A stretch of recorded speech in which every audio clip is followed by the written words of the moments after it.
India में चल रही हैं उसमें हर एक पे काम किया, जैसे FFG है, कड़कनाथ है, RIR है, ब्लैक एस्ट्रोलॉप है, चैब्रो है, हर एक पे हमने काम किया है। हर एक पहले हम 2011 में मैं इंग्लैंड गया था, वहाँ पे लंदन में रहता था, लगभग वहाँ 5 साल हमने वहाँ पे स्टडी भी किया और जॉब भी किया कि हमारे इंडिया में अपॉर्चुनिटी बहुत ज़्यादा है। अगर आप प्रॉपर तरीके से कोई भी काम करते हो आप कामयाब हो जाओगे। लोग क्या है, हमने देखा है कि 2-2 रुपये के पीछे वो अच्छा बर्ड छोड़ देते हैं।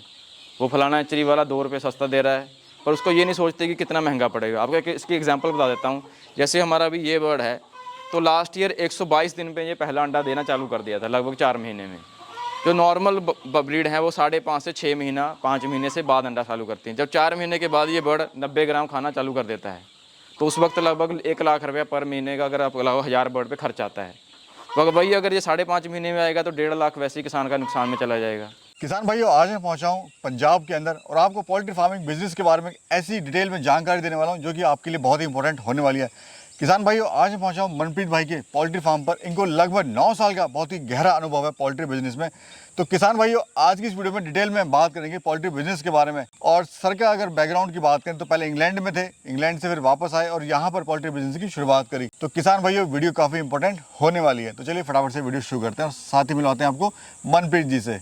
मेरा नाम मनप्रीत सिंह है। हमारे फार्म का नाम है शहीद मोहम्मद एग्रो फार्म, जो डिस्ट्रिक्ट पटियाला पंजाब में है। और लगभग हम पिछले 2017 से अपना फार्म चला रहे हैं। बहुत ही अच्छे से सक्सेस हो रहा है। हमारे फार्म का सक्सेस का कारण ये है कि हम प्रॉपर मैनेजमेंट करते हैं और सेल पे पूरा ध्यान देते हैं। और जो ब्रीड सिलेक्शन है उस पर हमने काफ़ी काम किया। हमने अलग अलग ब्रीड के ऊपर काम किया। लगभग जितनी देसी ब्रीड हैं इंडिया में चल रही हैं उसमें हर एक पे काम किया, जैसे FFG है, कड़कनाथ है, RIR है, ब्लैक एस्ट्रोलॉप है, चैब्रो है, हर एक पे हमने काम किया है। हर एक का एक्सपीरियंस के साथ आपने देखा चीज़ों को। हाँ जी हाँ। अच्छा, थोड़ा सर बैकग्राउंड के बारे में बताइए, इससे पहले आप क्या कर रहे थे? बैकग्राउंड इससे पहले हम 2011 में मैं इंग्लैंड गया था, वहाँ पे लंदन में रहता था, लगभग वहाँ 5 साल हमने वहाँ पे स्टडी भी किया और जॉब भी किया। उसके बाद हमें लगा कि हमें अपना यहाँ पे वापस आके अपना काम शुरू करना चाहिए। तो 2017 में मैं यहाँ वापस आ गया था इंडिया में, पंजाब में। तो 2017 में हमने KVK से ट्रेनिंग लेके पोल्ट्री की और 17 में पोल्ट्री का काम चालू किया। सर, लंदन में आप रहते थे? जी जी। लंदन जैसी जगह में तो लोग जाने को तरसते हैं। नहीं, वो बात तो है, इसीलिए तो लंदन के गोरे यहाँ इंडिया में आए थे। ये तो लोगों का देखो एक देखने का नज़रिया होता है। हमारे अगर आप देखोगे ना, यहाँ पे हर एक चीज़ है, हर एक तरह का वेदर है। खाने के लिए हमारे पंजाब की बात करें 3 से 4 फसल एक साल में आप ले सकते हो। कि हमारे इंडिया में अपॉर्चुनिटी बहुत ज़्यादा है। अगर आप प्रॉपर तरीके से कोई भी काम करते हो आप कामयाब हो जाओगे। तो हमारे फार्म की शुरुआत हुई थी लगभग 2017 में। हमने स्टार्ट किया था लॉकी स्मॉल स्केल से स्टार्ट किया था, सिर्फ 100 बर्ड से स्टार्ट किया। उसके बाद हमने लगभग अभी 9 साल हो गए, हमने अलग अलग ब्रीड पे काम किया। जैसे सबसे पहले FFG पे काम किया, कड़कनाथ, RIR, चैब्रो, ब्लैक एस्ट्रोलॉप। तो हर एक ब्रीड का एक अपना पोटेंशियल था और अपना नेगेटिव पॉजिटिव पॉइंट था। अभी हमने जैसे उसमें अंडे पे भी काम किया था और मीट पे भी काम किया। मीट हमने रिटेल खुद बेचा, कुछ उसका जैसे अचार बना के भी सेल किया, गाजीपुर मंडी होलसेल में भी किया। तो हमने हर एक चीज़ ट्राई की जो पोल्ट्री फार्मर जो नए हैं वो करना चाहते होंगे। तो हमें किसी में सक्सेस मिला, किसी में नहीं भी मिला। तो अभी हमारा है लगभग पिछले 3 साल से हम सिर्फ अभी अंडे पे काम कर रहे हैं। और रही बात आप जो फेल की बात कर रहे हो, उसमें मुझे लगता है अपने पर्सनल एक्सपीरियंस से 60-70% उसमें गलती है जो हैचरीज़ वालों की है। क्योंकि इसमें पहले क्या है, इतना देसी पोल्ट्री पे इतना काम नहीं हुआ था, तो एकदम से इसकी डिमांड आ गई। तो वो हैचरीज़ वाले ने क्या किया, उनके पास अगर 1000-2000 पेरेंट बर्ड है, पर उसके पास अंडे जो चिक्स की डिमांड है 10,000 की है। 10,000 की है। तो उन्होंने क्या किया कि किसी के पास 100 बर्ड है, किसी के 50-50 बर्ड है, गांव में यहाँ वहाँ से अंडा इकट्ठा करके वो हैचरी में लगा देते हैं। उसका ना तो कोई बैकग्राउंड था, ना कोई वैक्सीनेशन हुई है। तो उससे क्या हुआ कि जो फार्मर के पास जब जाता है, एक तो उसकी बर्ड की ग्रोथ नहीं हो पाती थी, अगर और महीने 2 महीने के बाद उसकी मोर्टेलिटी चालू हो जाती है। तो ये बहुत ही मतलब फार्मर का लॉस हुआ, इसकी वजह से फार्म बंद हो गई। पहले तो ये बताइए मुझे, आपने सारी ब्रीड पे काम किया है। वो कहता है कि सबसे ज्यादा अंडा देने वाली होती है ब्लैक एस्ट्रोलॉप, 300-350 तक अंडे देती है। आपने हर ब्रीड पे काम किया, तो मुझे बताइए ब्रीड कौन सी अच्छी है अंडे में सबसे ज्यादा? देखो, ब्रीड क्या है ना, आपको टेक्निकल बात बताता हूँ। ब्रीड कोई भी बुरी नहीं, पर उसकी प्योरिटी भी होनी चाहिए ना। अभी ब्लैक एस्ट्रोलॉप प्योरिटी ऑस्ट्रेलिया की ब्रीड है, वहाँ पे बोलते हैं 340 अंडे दिए हैं। पहले आप वहाँ का एनवायरनमेंट देखिए, उन्होंने उनको EC शेड प्रोवाइड करवाया, एक प्रॉपर फीडिंग दी और उसमें पोटेंशियल था, उसकी जेनेटिकली ऐसे वो इम्प्रूव्ड थी। पर यहाँ पे क्या हो रहा है, इंडिया में कोई भी काला बर्ड उसको उठा के ब्लैक एस्ट्रोलॉप बोल दिया जाता है। यहाँ पे हमारे अभी अगर नॉर्थ की बात करें, पंजाब, हरियाणा, UP, राजस्थान, तो यहाँ पे 45 डिग्री टेम्परेचर भी जाता है, सर्दी में 0-1 भी हो जाता है। तो उसकी वजह से जैसे और कुछ लोगों ने जैसे इनब्रीडिंग करवा के 90% जो है हैचरीज इनब्रीडिंग हो रही है किसी भी देसी देसी में, चाहे आप कोई भी ब्रीड पकड़ लो। जी जी। तो उसकी वजह से क्या है, उसकी ब्रीड का पोटेंशियल खत्म हो रहा है, यही चीज़, इसके प्रोडक्शन नहीं आती उससे ही। अच्छा सर, ये थोड़ा समझ आइए, डिज़ाइन आपने क्या डिज़ाइन बनाया है और क्यों ऐसा आपने बनाया हुआ है ये जैसे अभी तो प्रॉपर जैसे ये चलता है ना, हमने ये इसको पुराना लुक दिया है, जैसे हमारे पंजाब में जब पहले चलता था ना, ये प्रॉपर इसको मिट्टी गारे के साथ इसको तैयार किया हुआ है। जैसे ये है, पहले जैसे ये कुओं में होता था, सीढ़ियाँ नहीं होती थी, जो सरिये का लोहे का बेल्ट करके बनाते थे ऊपर चढ़ने के लिए, तो हमने ये चीज़ बनाई हुई है, एक अच्छा भी लगता है और हम इसको सीढ़ी की तरह यूज़ भी करते हैं। यानी फार्म को एक आपने ग्रामीण लुक दे दिया बिल्कुल ही। हाँ वैसे है तो हम ग्रामीण में ही, पर अभी क्या है ना, लोग मॉडर्न होना ज़्यादा पसंद करते हैं, ये चीज़ है। पर अभी हम इस चीज़ को लोग बहुत दूर दूर से देखने आते हैं, कच्चा है बना हुआ है सारा यही। सर आपके पास एक यूनिक ब्रीड है सर, क्या ब्रीड है, क्या खासियत है इस ब्रीड की, बताइए जरा। ये अभी हमारे पास जो बर्ड देख रहे हो, ये सिर्फ मुर्गी है, ये स्पेशली ब्राउन लेयर अंडे के लिए पाली जाती है। ये वेंकी की BB 380 है। लास्ट ईयर हमने डाला था तो मैक्स इसकी पीक प्रोडक्शन 94% थी, तो लगभग अगर आप थोड़ा उसे 85% 365 दिन के हिसाब से करते हो तो 310 अंडे बनते हैं। तो उसमें से कुछ मुर्गियाँ मान के चलो ब्रूडिंग पे आ जाती हैं, जैसे वो अंडे सेकने शुरू करते हैं, तो 290 से लेकर 300 अंडा आराम से मिल जाता है इसका। जी जी जी।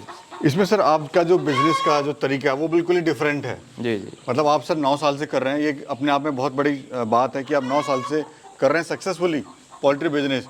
तो आप सर ऐसा क्या कर रहे हैं, थोड़ा सा टेक्निक बताइए कि ताकि लोगों को नुकसान ना हो और वो आपसे कुछ सीख सकें। जो हमारा सोच है ना, रियलिस्टिक होना चाहिए। ख्याली पुलाव में फार्मिंग नहीं होती है ये। किसी ने, हर कोई बोल देता है इसमें इतना आ जाएगा, इसमें इतना आ जाएगा, बट प्रैक्टिकली बिल्कुल ही डिफरेंट है। ठीक है, क्योंकि आज के टाइम फीड का रेट बहुत बढ़ गया है, पिछले साल से लगभग 400-500 रुपये पर बैग दाना बढ़ गया है। सबसे पहले तो ये होता है कि आपको ब्रीड सिलेक्शन क्या है और उसकी ब्रीड की प्योरिटी होनी चाहिए। लोग क्या है, हमने देखा है कि 2-2 रुपये के पीछे वो अच्छा बर्ड छोड़ देते हैं। वो फलाना एचरी वाला 2 रुपये सस्ता दे रहा है, पर उसको ये नहीं सोचते कि कितना महंगा पड़ेगा। आपको इसकी एग्जांपल बता देता हूँ। जैसे हमारा अभी ये बर्ड है, तो लास्ट ईयर 122 दिन पे ये पहला अंडा देना चालू कर दिया था, लगभग 4 महीने में। जो नॉर्मल ब्रीड है वो 5.5 से 6 महीना, 5 महीने से बाद अंडा चालू करती हैं। जब 4 महीने के बाद ये बर्ड 90 ग्राम खाना चालू कर देता है, तो उस वक्त लगभग 1 लाख रुपया पर महीने का, अगर आप लगभग 1000 बर्ड पे खर्च आता है।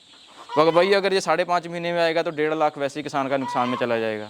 चाहे मुझे ये 10 रुपये महंगा भी पड़ेगा, 1000 बट 10,000 हो गया, 1.5 लाख 10,000 निकालो, 1,40,000 फिर प्रॉफिट में हूँ मैं। ये सब चीज़ें होती हैं।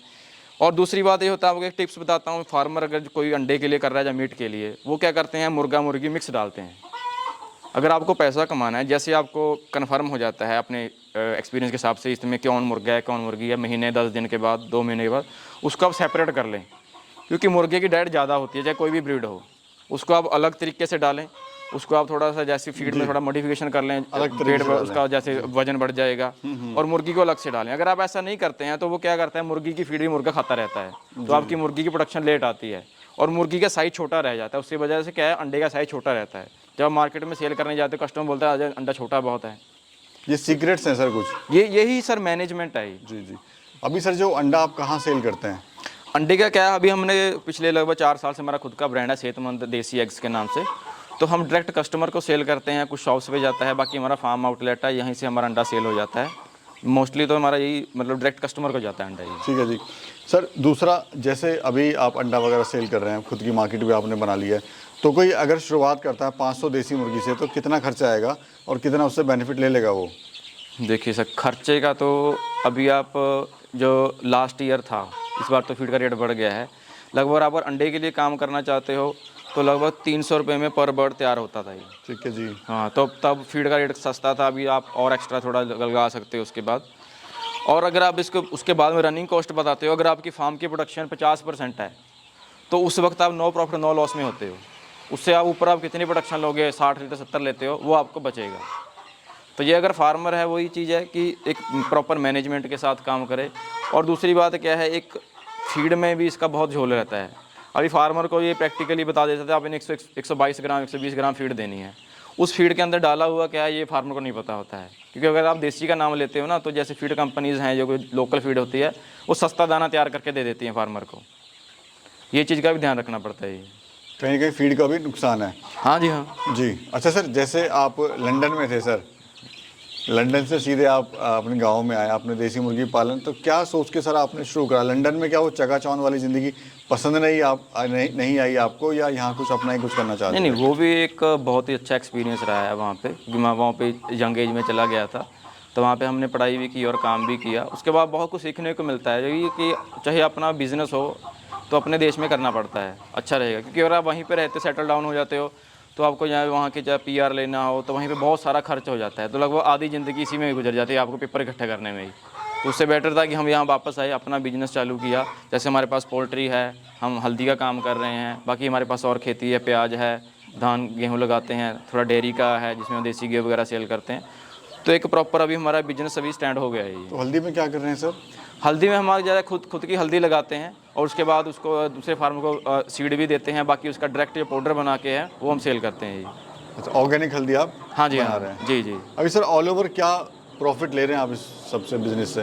देखो इसका क्या होता है ना, कोई मंथली या ईयरली नहीं होता। जैसे हम अभी ये बर्ड है तो इससे फार्मर क्या है, पर बर्ड जो अगर अंडे की बात करते हैं तो 100 रुपये से लेकर 150 रुपये पर बर्ड महीने का बचा सकता है। इस तरह गैप इसलिए है कि आप कितनी प्रोडक्शन आ रही है फार्म की और क्या प्राइस सेल कर रहे हो। अगर आपके पास 1000 बर्ड है तो आप 1 लाख से 1.5 लाख रुपया कर सकते हो, उसमें से निकाल सकते हो अगर आपकी अच्छी प्रोडक्शन है, अच्छा सेल हो रहा है। सर ये जो बर्ड है अभी कितने महीने का है बताइए? ये महीने का तो नहीं है, ये आज लगभग 33 दिन का बर्ड है पूरा। इसकी ग्रोथ बहुत अच्छी होती है, ये 4 महीने पे अंडे भी आ जाता है बर्ड ये। और ये कितने का पड़ता है लमसम ये? ये फीमेल है हमारे पास, ये 57 रुपीज़ की पड़ी थी हमें ये। ठीक है, लेकिन ये स्पेशल ब्रीड है कुछ, मतलब ताकि जो अंडे का प्रोडक्शन इसमें ज़्यादा आता है। हाँ, इसमें क्या है, इसकी इम्यूनिटी बहुत अच्छी रहती है और ये इसकी प्रोडक्शन अच्छी है। एक होता है ना कि एकदम से 90% प्रोडक्शन दिया, 10 दिन 15 दिन दिया, उसके बाद वो डाउन हो जाता है। इसका ऐसा नहीं है, ये कंटिन्यू अच्छी प्रोडक्शन देता है। हमारे पास कुछ बर्ड हैं जो पिछले साल के अभी तक रखे हैं, 1 साल हो गया है, उसकी प्रोडक्शन अभी भी 85% से अबव आ रही है ये चीज़। अच्छा सर, हम देख रहे हैं पिछली बार आए थे तो ये फ्री रेंज में नहीं था, अभी आपने बाउंड्री वगैरह लगा ली है, तार वगैरह बना दी है इसमें। जी जी। तो फ्री रेंज में क्या फ़ायदा हो रहा है सर अभी? देखिए फ्री रेंज में अभी तो थोड़ा बर्ड छोटा है, इसको भी 15 दिन के बाद बाहर छोड़ना चालू करेंगे। उसके बाद क्या है, फ्री रेंज में एक तो हम गाय भैंस का गोबर डाल देते हैं, उसमें जिसको नेचुरल जो कीट पतंगे हैं वो मिल जाते हैं। और बाकी इनको जैसे जब मुर्गी अंडे में आती है ना तो एक कैल्शियम बहुत इनकी फीड में ज़्यादा होता है, तो उसके एब्जॉर्प्शन के लिए D3 ज़रूरी है। तो ये धूप सेकते हैं तो उनसे एक अच्छा कैल्शियम एब्जॉर्ब होता है इनके लिए मिलता है। बाकी जब बाहर घूमते हैं बर्ड में शाइनिंग रहती है जी, किसी प्रकार का जैसे बाहर से शरीर की साफ सफाई कर लेते हैं, कोई दिक्कत नहीं आती इनको ये। ये जो टेम्परेचर मीटर है सर, कितना टेम्परेचर होना चाहिए बर्ड फार्मिंग में? देखो बर्ड फार्मिंग में अगर आप इन्वायरमेंटल कंट्रोल शेड की बात करें तो लगभग उसमें 16 से लेकर 21 तक जो सही टेम्परेचर माना जाता है। पर अभी क्या गर्मी का टाइम चल रहा है, अभी लगभग 32 है सुबह के टाइम, तो अभी ठीक है, बर्ड कोई हाफ नहीं रहा है। तो इसके लिए मेंटेनेंस के लिए हम क्या, हमने पानी के साथ कूलर चला देते हैं जब ज़्यादा गर्मी हो जाती है। जी। अगर जब बारिश का टाइम आ जाता है, ह्यूमिडिटी ज़्यादा हो जाती है तो सिर्फ हवा का फ्लो चलता है, पानी उस टाइम बंद हो जाता है ये। ठीक है जी। अपना सर फार्म का कितना एरिया टोटल? ये है जो 1500 स्क्वायर फीट एरिया है ये। 1500 स्क्वायर। और लागत क्या है सर इसको बनाने में?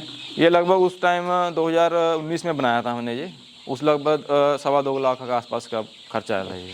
जो हमारा सर किसान भैया युवा साथी आज बेरोजगार है सर, वो कैसे इस बिज़नेस की शुरुआत करें, थोड़ा बताइए। देखो शुरुआत आप स्मॉल स्केल पे करें, चाहे आपके पास पैसा ज़्यादा भी हो, क्योंकि अगर आप पहले ही बड़े स्केल पे करोगे आप फेल होने के चांसेस ज़्यादा हैं। अगर आप स्मॉल स्केल पे करोगे तो आपका नुकसान भी कम है और सक्सेस होने के चांस ज़्यादा हैं।